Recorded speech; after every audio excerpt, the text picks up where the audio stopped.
On the verge of camp, we've got fantastic news about one of 2025's most important Pats. That's where we start on this episode of Locked On Patriots.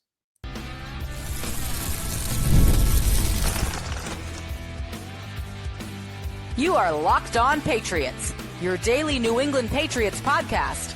Part of the Locked On Podcast Network, your team every day. What's up, Patriots fans? I am your host, Nick Cattles, born and raised in New England, also host of the Everything Pats podcast, co-host of the Greg Bedard Patriots podcast with Nick Cattles, and a sports talk show host veteran. On today's episode, some less than ideal injury news at multiple positions has come out, and it hasn't been a great start for one of the prized free agent signings of this offseason. But first, huge news for the Pats offense just days away from camp. We appreciate you joining the show, making us your first listen, and for being an everydayer. The Locked On Patriots podcast, a proud partner of the Locked On Podcast Network, your team every day. And today's episode is brought to you by FanDuel. Right now, new customers can get $150 in bonus bets when your first $5 bet wins. Huge news for this offense. The number one receiver in your wide receiver room is seemingly fully healthy and ready to start camp on time. I am talking about, of course, Stefon Diggs. Mike Reese posted over the weekend not seeing wide receiver Stefon Diggs as part of the PUP/NFI lists suggests his recovery from a torn ACL is progressing, as he appears to be on track to be on the field for day one of training camp. Evan Lazar jumped in. This suggests that Diggs will avoid the PUP list. Pretty remarkable given that he tore his ACL roughly 8 months ago. So it sounds like Stefon Diggs is going to be ready on day one of training camp. Fantastic news. This tells us that there are no physical obstacles for Diggs as we get ready for the 2025 season. He's going to be able to run. He is going to be able to cut. And we saw in OTAs, we saw in mandatory minicamp, the glimpses that the media got. It seemed like Diggs was ahead of schedule. It seemed like Diggs was moving pretty well. It seemed like Diggs would have the opportunity to possibly start training camp on time. Well, now it looks like that is absolutely going to be the case. And you do not start training camp day one after a torn ACL about 8 months ago. You don't do that unless you've been putting work in. And I think this absolutely describes Stefon Diggs' work ethic. And the fact that he is going to be ready for day one of training camp tells us he's been working his butt off. He has been motivated. He is driven to show people that he can still play at a relatively high level in the NFL. The work ethic to get back at around 8 months, no PUP, running, cutting, doing whatever you need to do to be there in 8 months is just unbelievable. And it tells us everything we need to know about how much time Diggs put into the rehab process. And you can look at 2025 now, and Diggs is out there and he's ready to go day one. If he fails this season, if he doesn't produce, it doesn't feel like it's going to be because of that ACL injury. It could be because of age. It could be the accumulation of wear and tear. But Diggs looked like Diggs at OTAs and mandatory minicamp. We saw the videos. We saw the tweets. We saw the Instagram videos. We saw some of the videos from his rehab process down in Florida. And I also mentioned on Twitter going back a couple of weeks ago, there was the video of both, I think it was Booty and Diggs running a drill, and you couldn't tell. You could not tell which guy is coming off ACL surgery. So this is just tremendous. No physical obstacles for Diggs. He's going to be ready to go. And that means Diggs in this Patriots offense has an opportunity for a pretty fast start. I mean, because Diggs is going to be out there day one of camp, he's going to get all the looks that he needs to get at the playbook. Get out there, start running these routes, start executing these plays with the rest of the offense. So it's not just mental reps he's taking to physically be out there and to take those reps at a physical standpoint. That's awesome.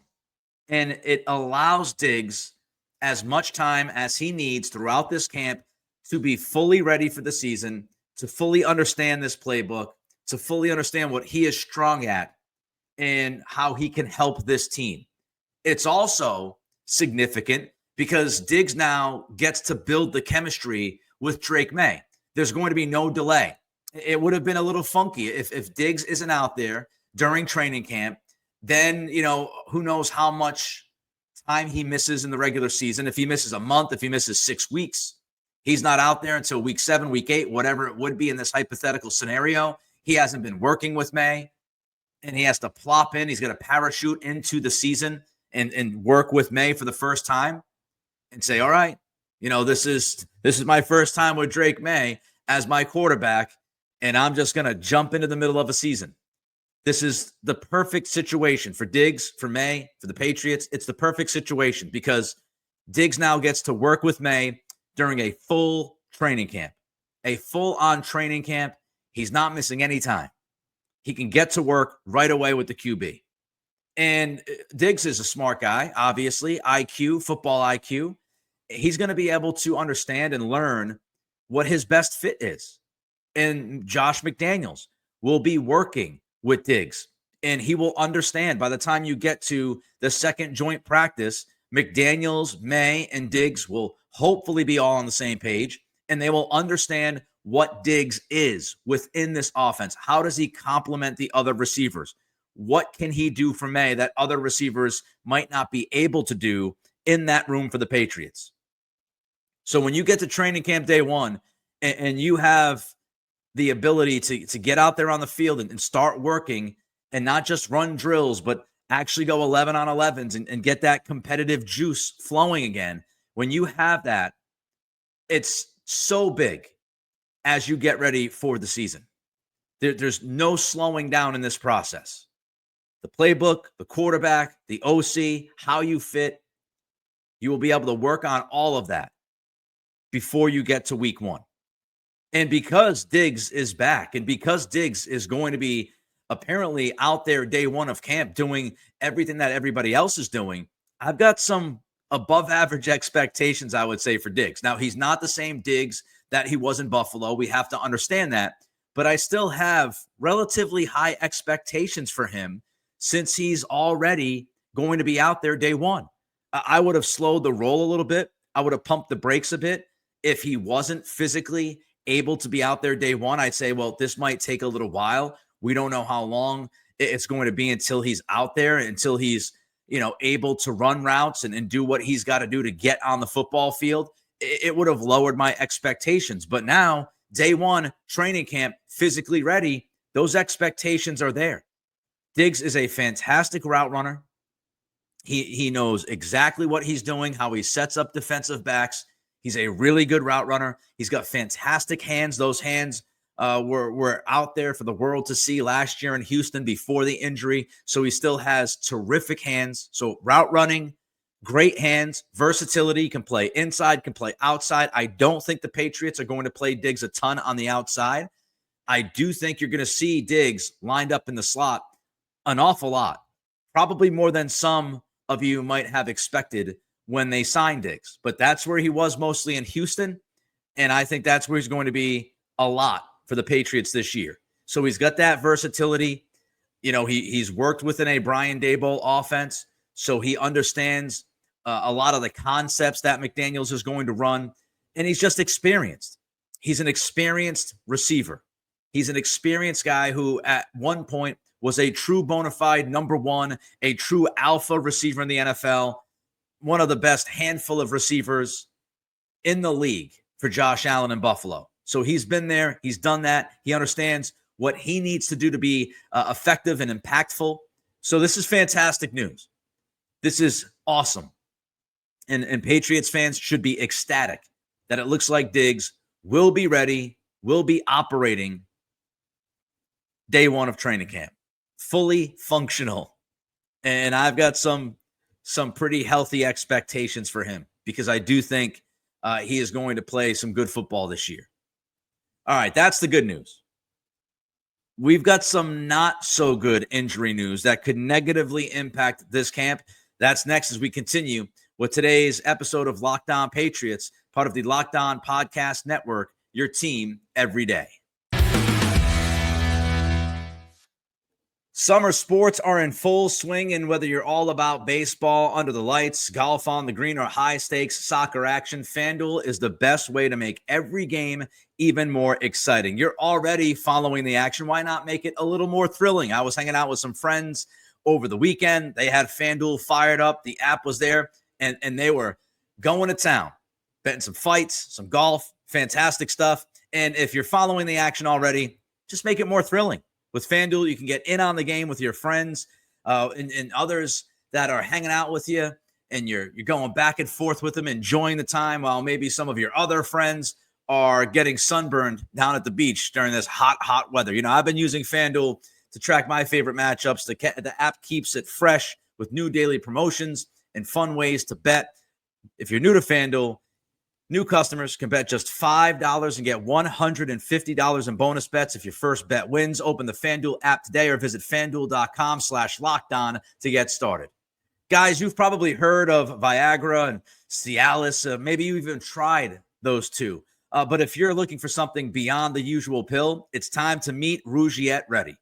Rougiette Ready is a next-gen prescription treatment designed to amplify arousal in the brain and boost blood flow.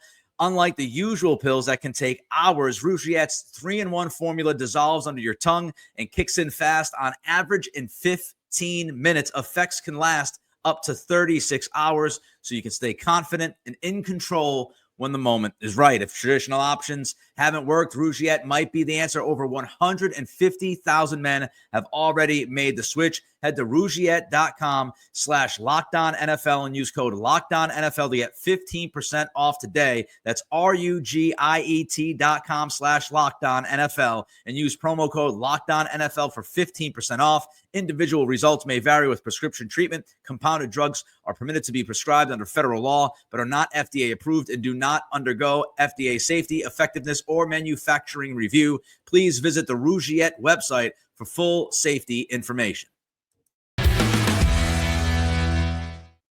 We've got some significant injury news at important positions. You know, we just talked about Steph Diggs. Looks like he's going to be ready day one of training camp. Unfortunately, the same cannot be said for 4 other Patriots. Mack Hollins, PUP. Austin Hooper, PUP. Vidarian Lowe, PUP. Angelani Tavai, PUP. Now, Tavai was expected. We know he went down with a calf strain, and so we're not surprised by that one. But you've got Hollins, Hooper, Lowe to go along with Tavai. And let's start here with Mack Hollins. You brought him in, free agent. He was MIA, early camp, OTAs, mandatory minicamp, wasn't on the field. Obviously, an injury situation. We don't really know what's going on. We don't know how bad it is.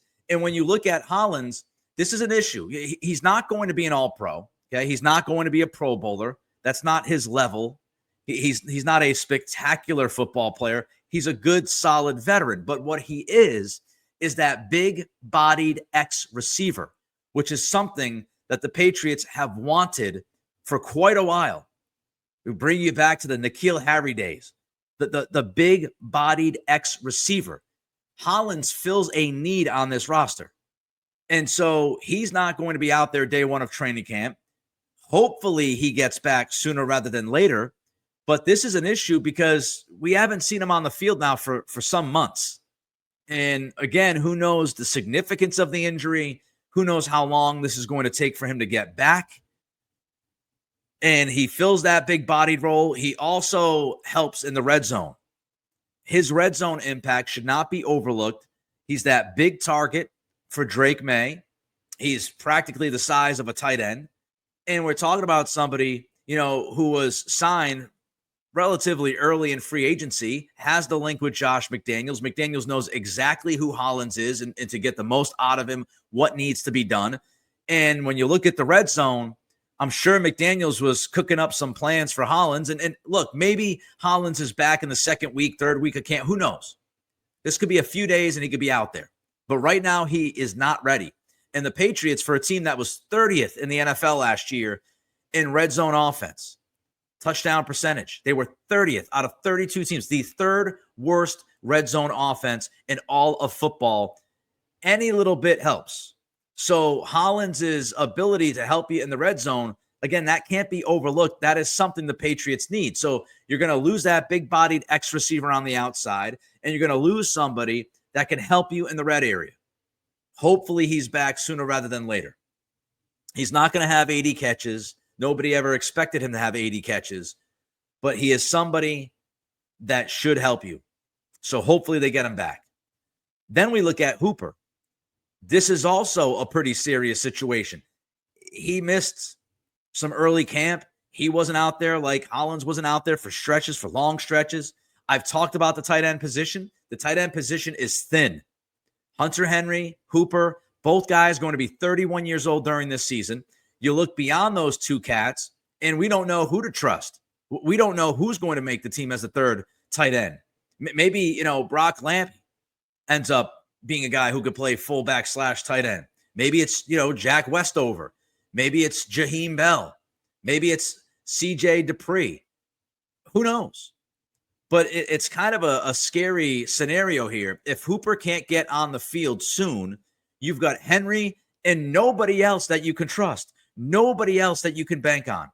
Tight end is a huge question if Hooper is not capable of getting out there and starting for you week one. If he is not capable of being out there week one, I don't know what to expect beyond Hunter Henry. And Henry, look, he's been Mr. Dependable, but he's going to be 31 and he plays a physical brand of football. So it's getting a little bit tough there at tight end. Hooper is part of Drake Maye's circle. Drake Maye went to Hooper a decent amount last year. They have some of that chemistry. And we know that Josh McDaniels loves utilizing tight ends. So how long will Hooper be out? What's going on? What's the injury? We'll see. We'll see what happens. But to have your second tight end not being ready for day one of training camp, given the rest of your depth chart at that position, that's a problem. Now, Noah Fant was released over the weekend. Maybe Noah Fant is somebody the Patriots give a call. We'll see. But I've got some concerns at tight end, especially now with this Hooper news. I've got some concerns there. And hopefully Hooper comes back and it's not that big of a deal and he is ready for week one. Then we look at Vidarian Lowe. And I know Vidarian Lowe wasn't good last year. I get it. I understand. I watched. You watched. We all understand that Lowe was not good enough at left tackle. But much like tight end, when you look at the tackle position, the depth just is not there. And Lowe was the guy that was going to be behind Will Campbell. You look at the rest of this depth chart, Caden Wallace. Is Caden Wallace going to be anything for you this year? Can he play on the left side? He's been playing guard. He's been playing right tackle the early phases of camp. So is Caden Wallace somebody that you can trust? Is Caden Wallace somebody that's going to be able to move to the left side in a pinch to help you out if something happens with Campbell, if Campbell turns an ankle or misses a week or two? Can you move Wallace? I'm not super confident in that. Marcus Bryant, 7th round pick. You're going to put that on his plate? That's a very tall task to say, hey, look, we need you at left tackle, young man. We're going to throw you in there. If Campbell's out, you got to find somebody. So is it going to be Marcus Bryant? Is it going to be Jack Conley, who brings great versatility from Boston College, has obvious connection with Doug Marrone because of last year? Is he somebody that you could possibly swing over to the left side? He's played all bunch of positions across the O-line. Is he an answer? You signed Yasir Durant going back. Maybe that's why the Patriots signed Yasir Durant. Maybe they saw this coming. Maybe they understood that Vidarian Lowe was banged up. Maybe they knew he was not going to be able to start training camp on day one. Maybe that's why they brought Durant in from the UFL, because they knew they needed this depth. It's a big question mark. I mean, tight end is thin, tackle is thin, and now you got your backup left tackle not starting camp on time. You've got your backup, your number 2 tight end, who's not going to be able to start camp on time. These are positions that you don't want to see dealing with a numbers game. You just don't. And then finally, Jelani Tavai, calf injuries are difficult. Calf injuries are very, very difficult. And, I'm certainly hopeful that Tavai is able to get out there at some point There's some questions about whether or not he fits this defense to begin with. Now he's behind the 8 ball, missing the time with the calf injury. Looked like a serious injury when it happened. Is he going to be able to get back during camp? Or is he going to miss some time during the season? Have no idea. You've got Gibbons who you can throw in there. And maybe, I'm not going to go too nuts here because he's got to get on the field, but this could be an opportunity for Marte Mapu to survive. This could be an opportunity for Mapu to make this roster. I'm not going to bet on it because he hasn't been able to stay healthy. He can't get out there. He can't make the club in the tub. But this could be the last opportunity for Mapu to prove that he could do something. And Vrabel and Terrell Williams have him playing at linebacker. I think that's a great idea, but he just has not been able to stay healthy, and that is a very physical and demanding position. So some of these guys starting on the PUP, it's not great news for the Patriots at these specific positions especially. Things could be going better for Carlton Davis in his first New England summer. We'll explain next. This is Locked On Patriots, part of the Locked On Podcast Network, your team every day. Did you know that workplace stress is at an all-time high? 61% of the global workforce is reporting higher than normal stress levels. This summer is the perfect time to take a small step to focus on your wellness and manage the challenges that come with your workday. Of course, most of us can't just quit our jobs or take endless vacations, but we can start small, whether it's getting outside for a few minutes, adding movement into your day, or talking to someone who can help you navigate life's challenges. That's where BetterHelp comes in. You have any boundaries you've been wanting to set? Well, therapy can help you set healthier boundaries at work so stress doesn't spill over into the rest of your life. As the largest online therapy provider in the world, BetterHelp can provide access to mental health professionals with a diverse variety of expertise. Unwind from work with BetterHelp. Our listeners get 10% off their first month. Again, it's 10% off the first month at BetterHelp.com/LockedOn. That's BetterHelp, HELP.com/LockedOn. Now, I'm not going to freak out. I'm not sounding alarm bells, but this is not the kind of start you would like to see from Carlton Davis after he signed that big contract in free agency. Mike Reese lets us all know that Carlton Davis is going to begin training camp on the NFI list. And if you're wondering, hey, Nick, what in the world is the NFI list? Well, the non-football injury list is a roster designation for players who are unable to participate in team activities due to injuries or illnesses sustained outside of official team practices or games. It's similar to the PUP list, but specifically covers non-football related incidents. So there's an injury, there's an illness not related to football that is going to keep Carlton Davis away from day one of training camp. And we don't know how long he's going to be out. And we don't know exactly what the issue is. But I go back to the biggest question about Carlton Davis, and that is his health. He has a long injury history. He's had issues staying on the field and playing 16, 17 games. He pretty much is going to give you 12 games a year. And that's the biggest question about him. Can he get on the field and give you those 14, 15, 16, hopefully 17 games? He just has not been able to do that throughout most of his NFL career. And now he's 28 years old.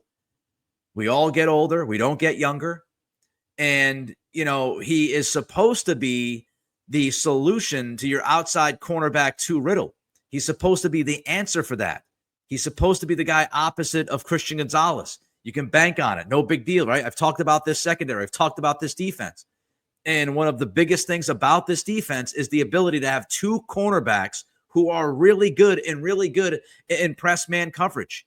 Guys that can go man to man, which opens up a whole bunch of options for you defensively. And Carlton Davis is that guy. He's that number 2 guy. A lot of teams, he could be the number 1 cornerback for.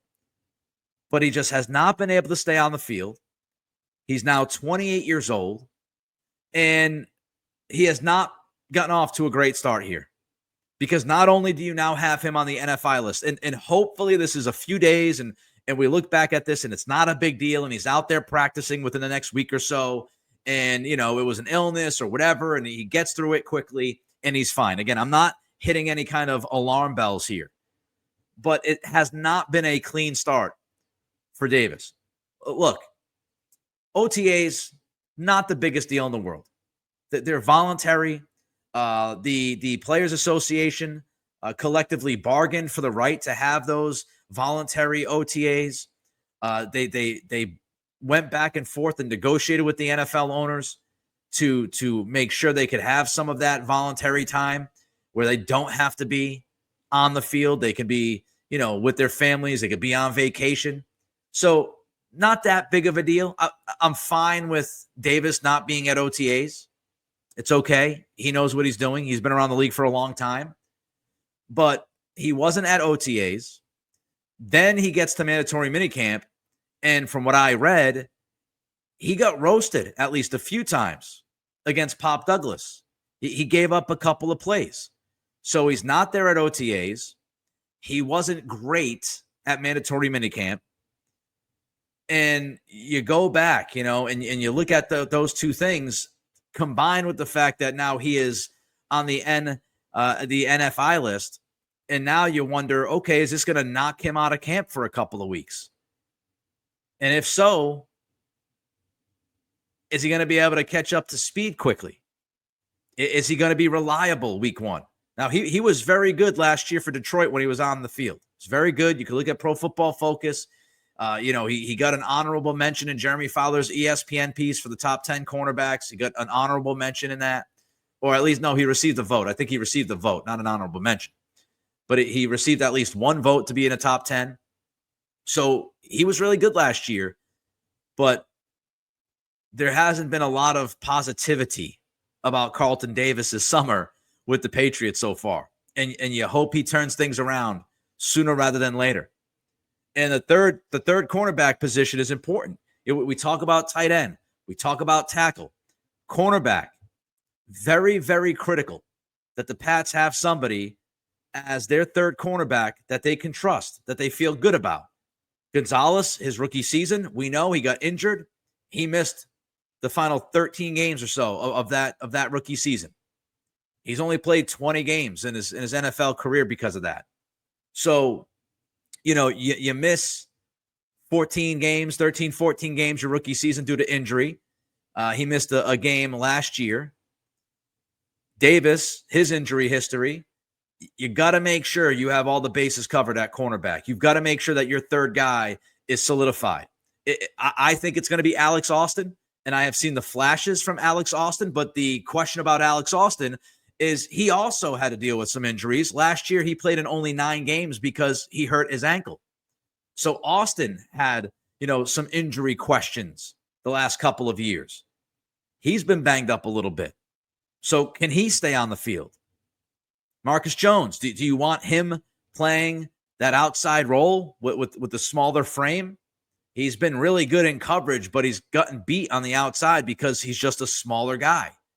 So I don't know if you can trust him to play on the outside consistently if Davis goes down, if Davis can't get back on the field and be ready for week one. I don't know if you love the idea of Marcus Jones or not. Maybe it's Marcellas Dial from last year's draft. He has shown some decent signs. So maybe Dial's the guy that gets the call. Isaiah Bolden also, obviously, on the roster for camp. And he's somebody that could possibly make an impact at that third cornerback role. But it's going to be interesting. I would imagine as Davis is out and on this NFI list, I would imagine it will be Austin given the first shot opposite of Gonzalez, day one of training camp. Maybe it's somebody else, but I would expect it to be Austin. But Davis, you got to get him back. And it has not been the best last couple of months for him ever since he signed with the Patriots. So he's got to get back on the field. He's got to prove himself ready because you absolutely want him there opposite of Gonzalez week one, if you can get it. All right, that wraps up this edition of Locked On Patriots. Reach out to me on Twitter at NickCRadio. And don't forget to throw a comment in on the YouTube channel. And don't forget to hit that like button and subscribe.